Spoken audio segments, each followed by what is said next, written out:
13h30 sur ce plateau, mesdames et messieurs, bonjour et bienvenue dans ce journal de la mi-journée sur Mandico Télévision.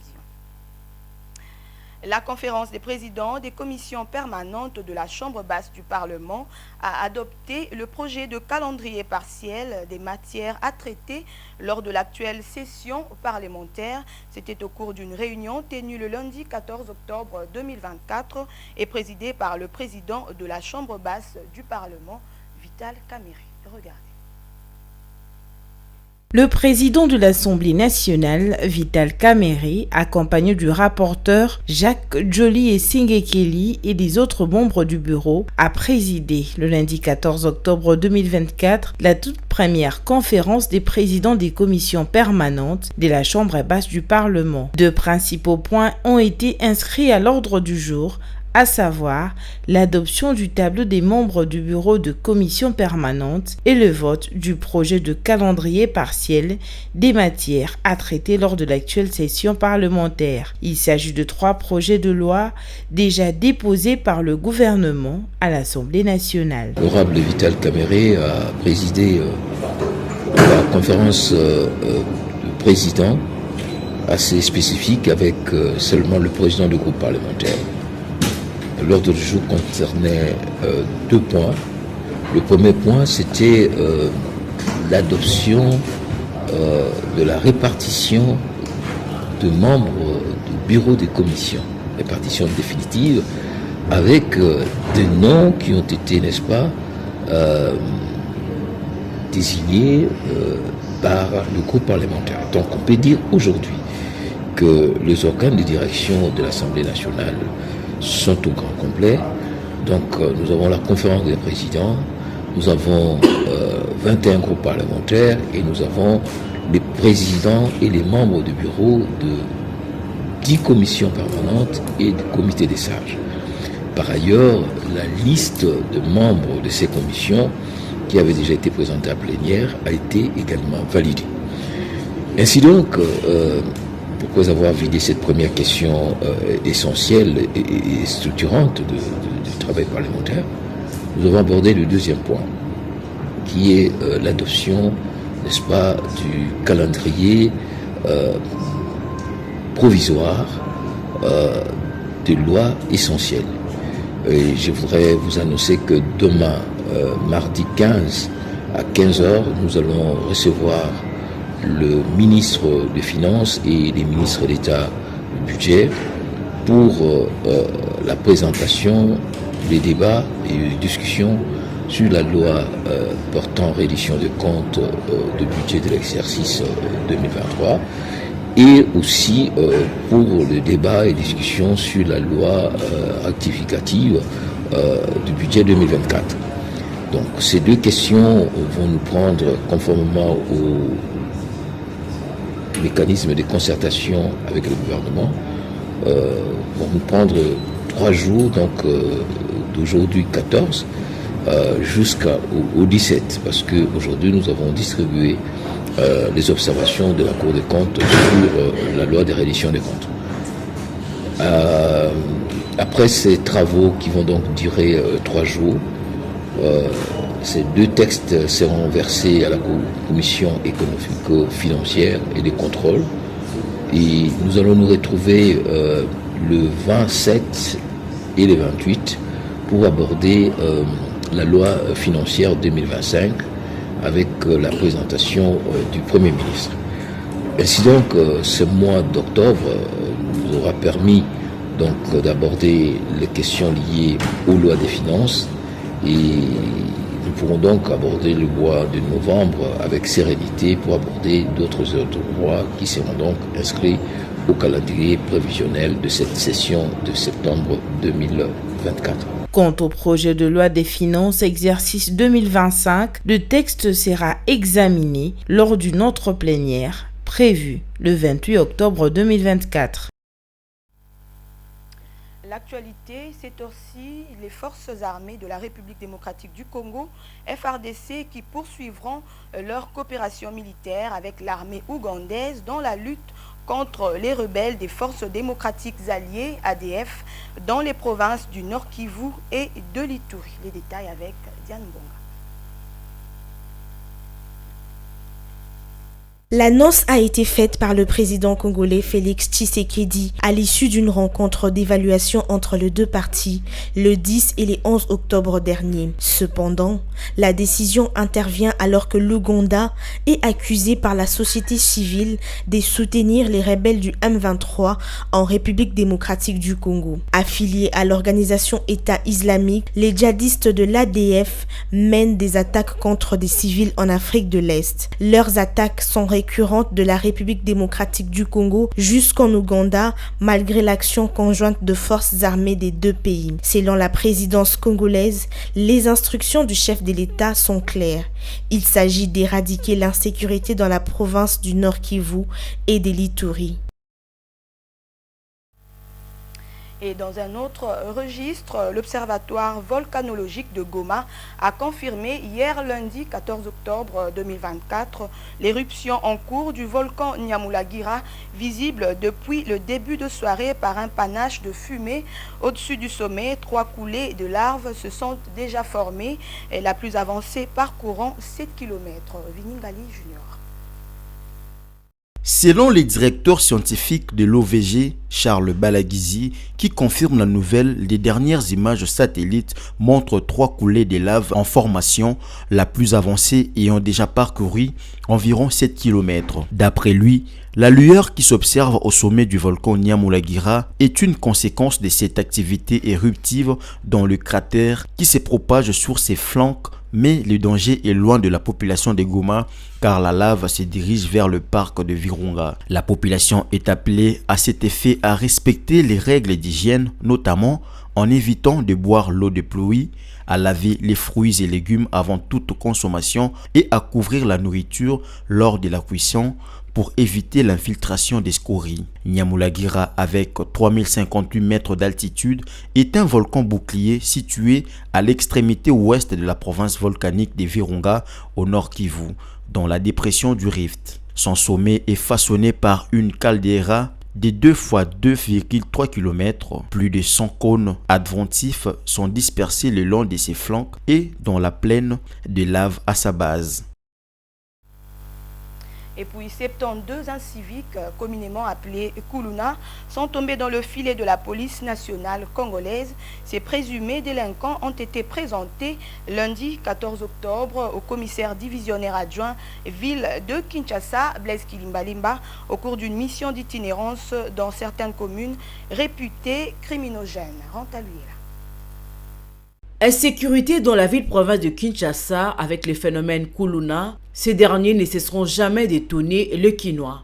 72 présumés délinquants ont été présentés le lundi 14 octobre 2024 par le commandant de la police ville de Kinshasa au commissaire divisionnaire adjoint Blaise Kilimbalimba dans une mission d'itinérance effectuée dans différentes zones réputées criminogènes, à savoir la commune de Massina et celle de Mongafula. La commune de Massina, quant à elle, a interpellé 47 jeunes inciviques et 25 autres ont été interpellés au quartier Mitendi dans la commune de Mongafula. Ces inciviques qui extorquent, dépouillent, amputent et tuent la population kinoise ont instauré un nouveau mode opératoire. Ceux de Tchangou, par exemple, utilisent des seringues qu'ils injectent sans produit, juste de l'air, afin d'affaiblir leur cible, pour qu'enfin ils s'emparent de tout ce qu'ils possèdent. Ils font irruption parfois dans des maisons pendant les petites heures du matin et ils emportent des appareils portables et des télévisions. Ces 72 inciviques seront mis à la disposition de la justice et la police invite tous les plaignants à se présenter pour charger ces derniers afin qu'ils répondent de leurs actes. Et prenons cette brève à présent. Un violent incendie s'est déclaré ce matin au supermarché Kinmarché, situé sur la 7e rue dans la commune de Limete à Kinshasa. Les flammes ont rapidement gagné le bâtiment, provoquant la panique parmi les commerçants et les clients présents. Les causes du sinistre ne sont pas encore établies. Des nuages de fumée noire sont visibles à des kilomètres à la ronde. L'origine de cet incendie aussi demeure jusque-là inconnue, mais plusieurs motards rôdent autour de ce bâtiment pour tenter d'éteindre le feu. Nous y reviendrons dans nos prochaines éditions. Et au Kenya, des éléphants ont été acheminés à Aberdare, au centre du pays, en provenance du parc de Mwea, à l'est de Nairobi, la capitale kenyane. L'opération débutée depuis le lundi 14 octobre concerne 50 animaux. L'objectif est de désengorger la réserve de Mwea, 42 km², est victime depuis d'une surpopulation de pachydermes. Diane Bonga. Rebecca Miano, secrétaire d'État au tourisme et à la faune, s'explique. La réserve nationale de Mwea devrait accueillir à l'origine 47 éléphants, mais ils se sont reproduits. Nous avons eu environ 156 pachydermes, provoquant une surpopulation. En raison donc de cette situation, nous avons vu des éléphants s'éloigner de la réserve nationale, s'installer dans les fermes et les maisons des gens, provoquant ainsi des conflits entre l'homme et la faune.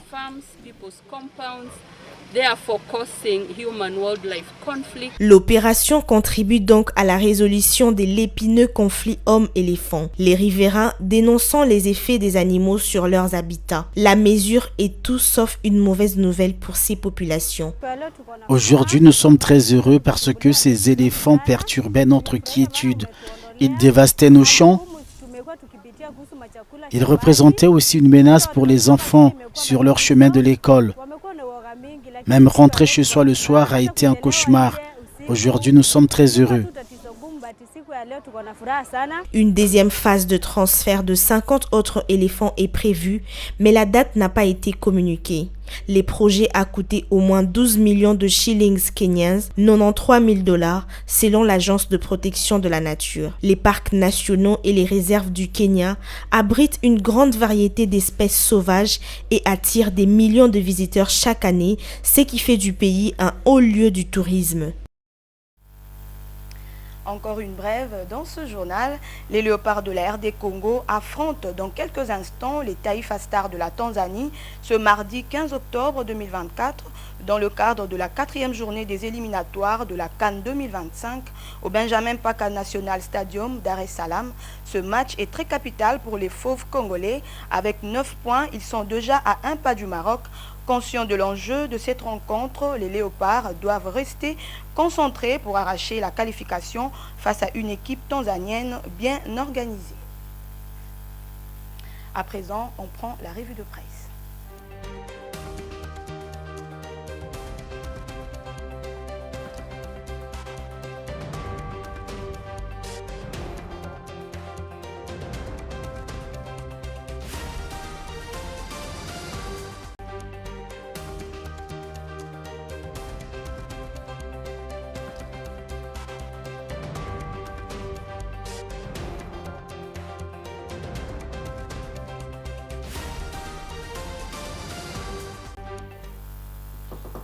Bienvenue dans cette revue de presse, Diane Bonga.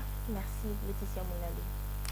Tanzanie-RDC, les léopards en quête de qualification pour la CAN 2025.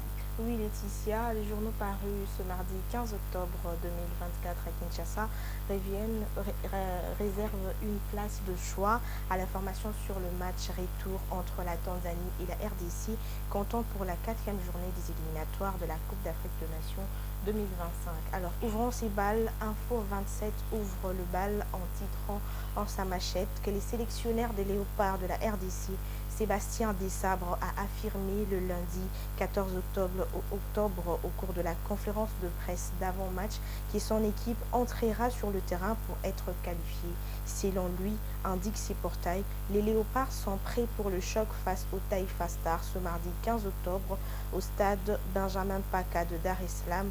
Dans le colonne de ce portail, le technicien français a déclaré, je cite, « Demain, les joueurs seront concentrés et motivés pour obtenir un résultat. On a fini un travail depuis 2 ans.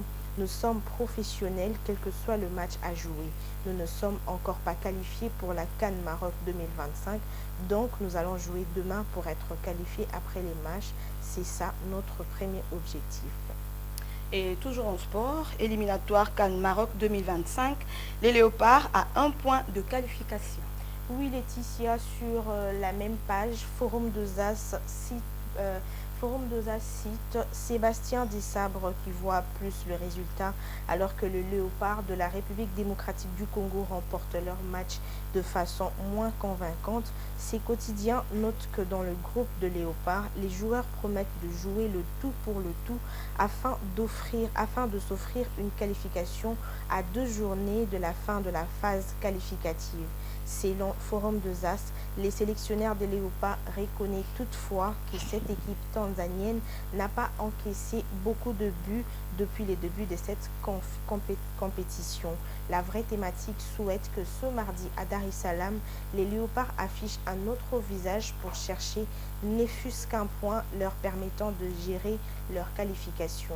Cet hebdomadaire estime que ce match sera très compliqué devant un public hostile et cela nécessite du staff très compliqué devant un public hostile et cela nécessite, allez, je me suis répétée, et cela nécessite du staff technique congolais de faire un travail mental pour permettre à cette sélection de tenir le coup. Et dans un autre chapitre, la Cour pénale internationale annonce la réactivation de ses enquêtes en République démocratique du Congo.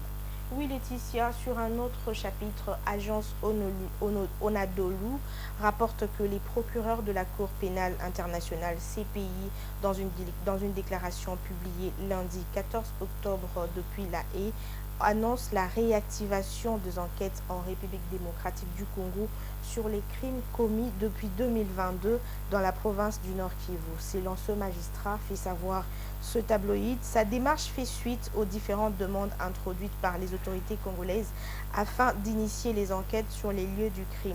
L'occasion faisant les larrons, rappelle l'agence, les procureurs de la CPI a salué la décision des autorités congolaises de mettre en place un comité de pilotage pour travailler à l'établissement d'une cour pénale spéciale pour la République démocratique du Congo qui a intensifié son offensive judiciaire internationale contre le Rwanda en dénonçant la lenteur de la CPI.